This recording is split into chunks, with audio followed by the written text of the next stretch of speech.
Kata Kominfo, gak usah bayar utang ke pinjol ilegal. Pinjaman online, pinjol ilegal semakin meresahkan masyarakat karena menjerat masyarakat dengan bunga yang sangat tinggi, dan aksi penagihan yang di luar kewajaran. Jika kamu terjebak dalam utang pinjol ilegal, Kementerian Komunikasi dan Informatika, Kominfo, punya saran buatmu. Tidak perlu lunasi utang ke pinjol ilegal. Kominfo mengungkap beberapa dasar hukum kenapa kamu tidak perlu lunasin utang ke pinjol ilegal.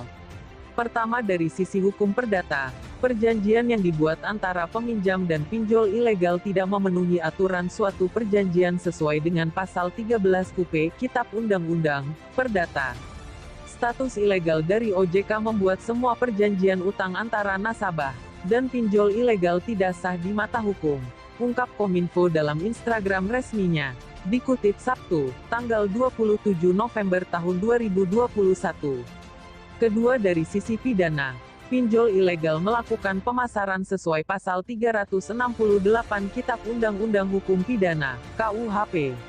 Selain itu, pinjol melakukan perbuatan tidak menyenangkan, sesuai dengan pasal 335 KUHP, dan melanggar Undang-Undang ITE dan Perlindungan Konsumen.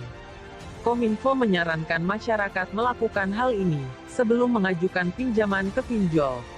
1. Cek legalitas pinjol di Otoritas Jasa Keuangan (OJK). 2. Hanya pinjam ke pinjol yang terdaftar dan berizin dari OJK. 3. Laporkan aktivitas pinjol ilegal kepada pihak berwenang. Nah, jika kamu menemukan pinjol ilegal, laporkan segera ke sini. 1. Kepolisian untuk dibawa ke jalur hukum. https://patrolisiber.id/dan info@cyber.polri.go.id. 2. Satgas Waspada Investasi untuk Pemblokiran. waspadainvestasi@ok.go.id. 3. Kemenkominfo untuk aduan konten.